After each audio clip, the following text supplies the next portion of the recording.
Hello and welcome, fellow gamers. My name is Borek and this is another episode of Empyrion Galactic Survival. Yes, that never gets boring. Especially the new awesome skybox stars, nebulas that have been introduced into Experimental Branch of Alpha 12. And yes, Phase 5 has just hit the ground. Well, actually I've started playing on my old save game, but then I've had some changes in the environment that I will talk about in just a few seconds. And yeah, I've just looked in the top left corner and I saw 12.5, but there's no information on the Steam about any changes whatsoever. So what the hell? So I've started digging and then I went into forum and then I found Experimental Branch has been changed to 12.5, meaning Phase 5, and most probably the final phase of the Experimental Branch. Empyrion Studios that predict that stable branch will hit middle of June. So yeah, it's gonna be fun time. So in today's episode we're gonna be covering some new changes made to the game, to the branch, and to everything else, mainly station services. Apparently nowadays we can go to space station somewhere over the orbit and to refuel your ship with pentaxide, with fuel, with ammunition, with oxygen, if you have enough credits. So as usual, I've spawned almost everything because this is not the zip tie. The zip tie is gone, is dead. Well, it has been destroyed by pirates and I took my revenge. And look at that in the distance, you can see the gas giant. How cool is that? Even through the clouds you can see it just below my crosser over there. Not to mention the big ass moon that is apparently really close, on the really close orbit of our starter planet. Right, so we are at the standard temperate system and you can see there's a violet gas giant that we can see from over here. I don't know if actually this skybox is a part of my galaxy because I don't see nebulas at night. And I know that developers have been working on that as well. And they actually changed the distance of the Legacy Empire closer to the galaxy, in the galaxy. So apparently now it is within the range of a warp drive. It is a bit of a problematic thing because, well, actually I've checked it and you can see the territory of a legacy, it's right over there. But if we get a bit closer, and I've checked on different starter planets, on different seeds, and apparently every single time I hit the same problem because there is a group of those strangely named planets with strange names of suns over there. Because over here we have G, K, M, and that's like those star systems. But those were reserved for the legacy. And now they have been shifted from the territory. I don't know if that will influence gameplay whatsoever, because I'm really eager to go there, and I actually don't know if I will find any legacy over here on those planets. But we'll try to get there in today's episode. Right, yes, that's what we're going to be doing. But first, let me just introduce old buddy of mine, Ice Storm 2, made by a buddy of mine, a friend, Traxis. And yeah, he has been a lead designer of my ships. So that ship is, as usual, really nimble. And since I actually spent some materials from my... Actually, I've started working on that and I wanted to maybe not spawn that in, but I've spent all the materials that I had from my previous gameplays to make this baby happen. I actually put it in my factory, unfortunately. Well, I've noticed that Alpha 12.5 has just hit the ground, so fresh start in a way, of course, as usual. Right, so that's gonna be my small vehicle for now. Although it is not. Whoops! it is not in its original form, because in original form it has 4 pulse lasers, and I'm not the biggest fan of that. I'm not the biggest fan of those, so I've replaced 2 with my homing missiles, because I love those things. Right, do I have any food whatsoever? Why my health is so low, I have absolutely no idea. Let me just find why it is so blurry over here. Is it like a fog? Mostly cloudy. And as you can see, just after the spawn, those things do spawn, unlike all the other things that I had in my containers. Maybe it is foggy a bit, I don't know. It looks like. Right, nothing over here. So let's get going, let's go into space. Let's go into space and let's visit the space station. I have not put too much of the materials over here. I don't have any oxygen. Well, actually, I could fill that all to start growing those plants. And I don't have any pentaxide whatsoever. So I'm gonna be refilling myself with the space station to check how much actually do I need to refill my ship with ammunition, with oxygen, with fuel, and of course with pentaxide, because as I said, I would like to go. Are we actually going into space? Yes, we are. Because actually I would like to go to Legacy territory in today's episode. Let me just check if the skybox changed. It might have not. So those stars, that galaxy might actually be... Oh! That actually might be Galaxy Skybox. Right, so as you can hear, there is another sound of a detector. I love it.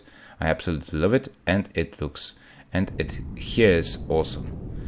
Right, I'm not going to be doing the missions just yet. As I said in Phase 4, I'm not going to be doing the mission to reveal all the data. But since we are here, I just wanted to check that derelict ship.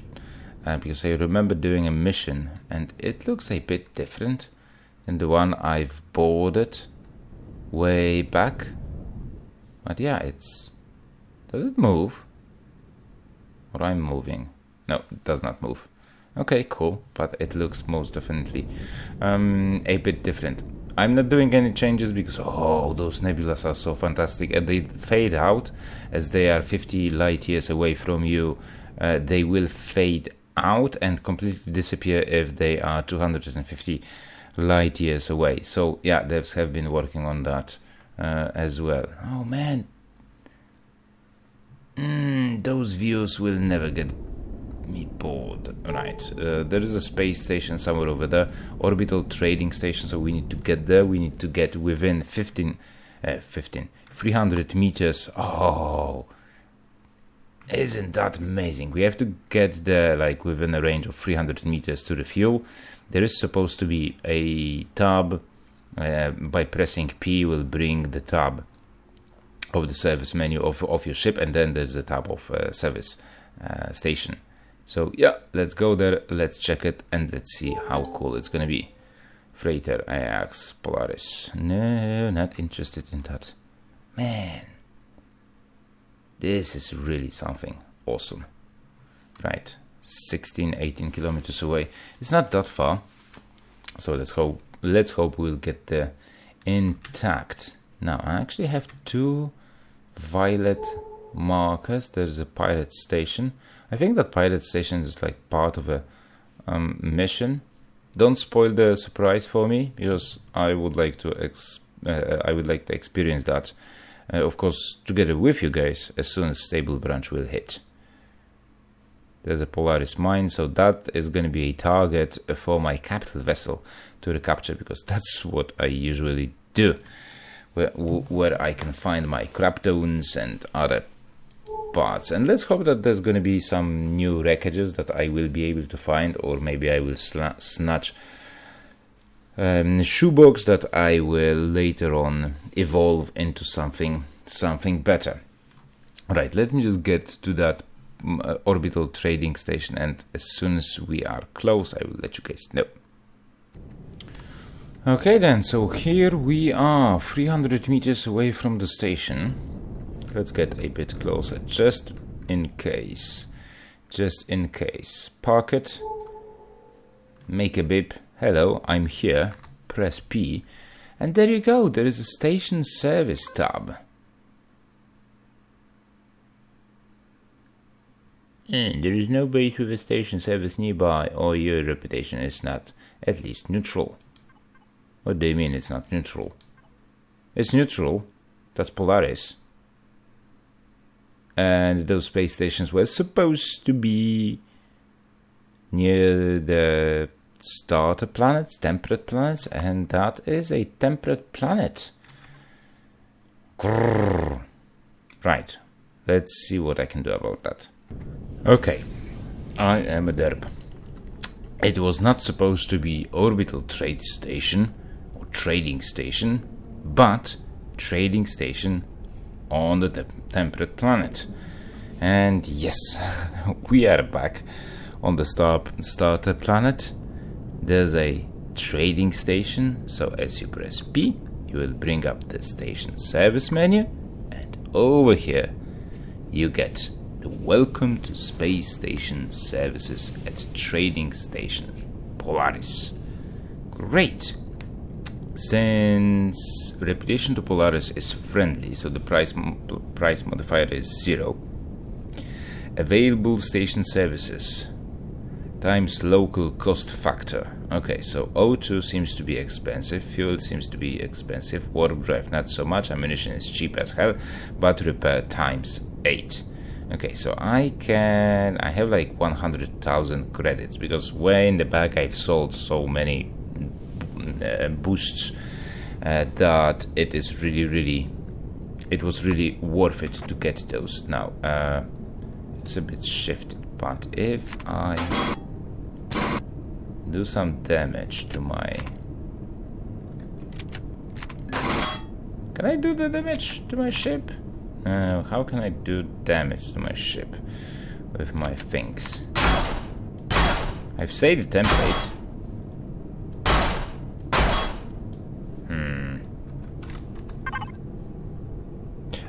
Yeah.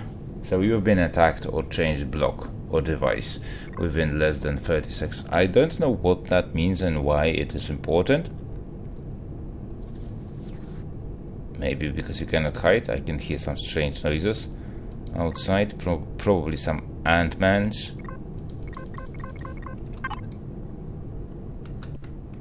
Let me just check. It's really hard to assess the nearest vicinity with your capital vessel. Okay, so I can buy some bullets.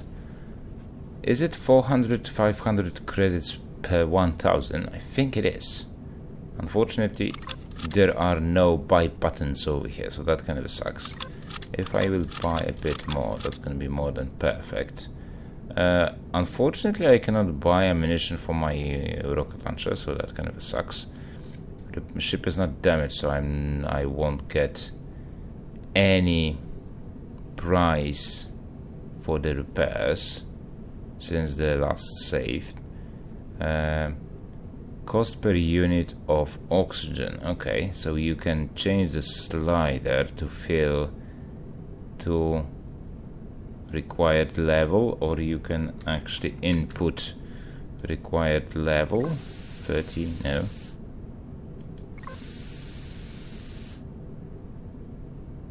Hmm.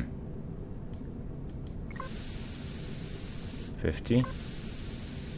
Okay, so that slider will move. Okay, fair enough. So I can buy enough to get 190,000 for pentaxide. 32%. I can buy 180 units. That doesn't make too much of a sense to buy those. But I can buy energy, and then, okay, let's buy units needed, units to buy. It said 600, and now I filled it with 160. That doesn't sound right to me. But fair enough.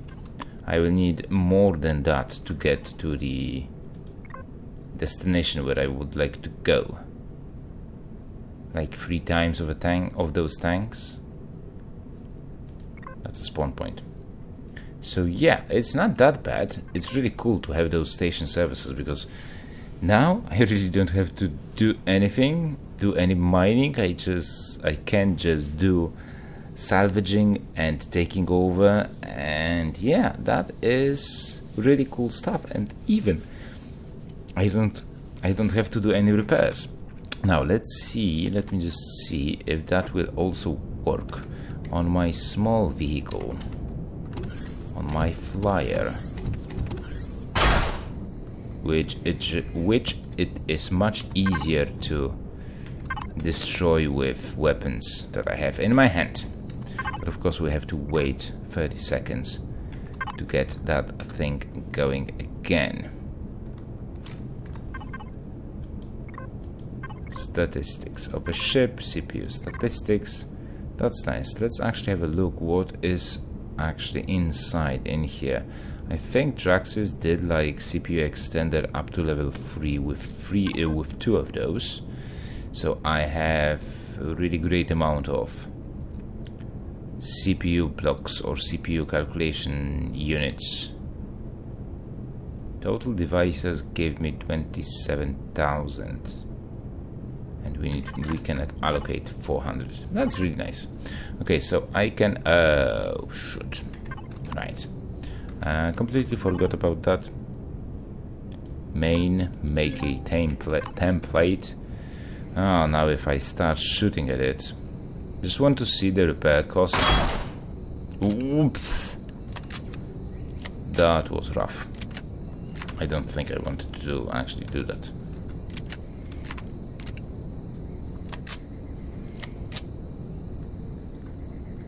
Let's go inside and let's see those station services. Right, so here we are.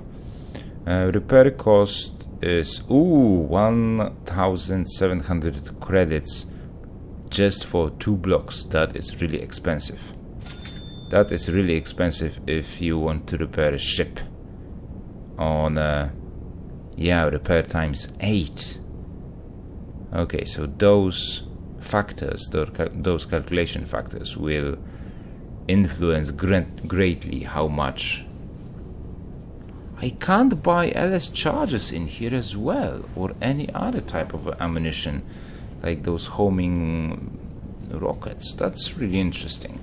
I'm not interested in filling up shield, because basically one shield or 10% of a shield is 1 pentaxide. I don't remember the calculation, but something like that. But yeah, it is really expensive to buy pentaxide. Nevertheless, yeah, it's really cool. It's really cool feature. I really like it. And now let's try and move on through the galaxy to the legacy part of the universe, and yeah, let's see what do they do over there and why they are so far away. So as soon as I will get close to those guys, I will of course let you all guys know. Okay, so I'm getting really close to the legacy Empire territory, but I had to stop for a second to enjoy this beautiful view of the neutron star. I know that I'm getting too fast about all those achs and ochs and how the game looks, how it is beautiful, but it is. I know that you might not get the full spectrum of that beautiful view while watching with YouTube, because it does distort in a way what you see with all the filters, but it is so awesome. And not to mention, getting all that information, like a neutron star is a collapsed core of a giant star, which before collapse had a total mass of 10 and 29 solar masses. This is really cool to read all that data, and the surface temperature of I don't know how many zeros is over there. That's 100 million Kelvin. Oh shit, that is hot. That is really, really hot. But the radiation luminosity is really low. That's really strange, but radiation. No, discovered by Borek on. That's really cool. Okay, let's get going. Let's continue because we are really, really close. I think it's like 2 jumps from the legacy territory. So we should just do those 2 jumps and see. Whoa, that is bright. That is blinding bright. That is white star. I would like to read the information in the description box, but unfortunately I cannot do that. Yeah, cool. That makes me very, very happy.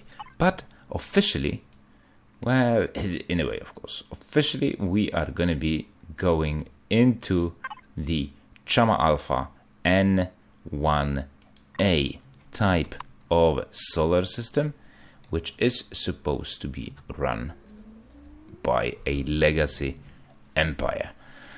Finally. Oh, that's neutron star as well. But we are here.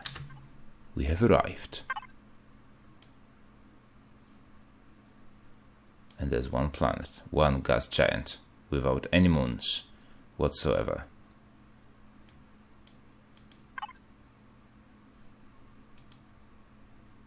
There's a space legacy infested.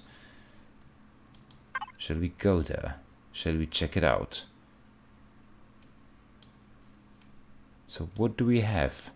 Just few asteroid fields. There's some gold. I know I have plenty of gold. I don't need gold. Okay, let's just go there because that's closest. Oh, Chama Alpha. Ha, that's really cool. Now, okay, let me just turn. That's a gaseous giant that we can see right now. And complete void, nothing. No stars whatsoever behind that. Isn't that beautiful? I think it is. It's so dark. And within the darkness, there's something. There's something over there. Let's just stop for a second and see if it moves. Most probably it will. Yep. Those are legacy ships. What is my rating with those guys? Rime Alpha, no, that's not it. This one. Oh. There's no information about those. So, what will they do once they spot me? No idea. But we'll find out in the next episode, because Borek is going to be heading on towards the Legacy Empire. And probably I will rule them all, because resistance is futile. So yeah, that's going to be it for today's episode, guys and girls. I hope you enjoyed it. If you did, remember to like, comment for the gameplay, subscribe to the channel if you're new and you like what you see. And I hope that we will see each other in the next episode, where we'll discover what hides in the darkness. So till that, take it easy, have fun, and happy gaming. Bye bye.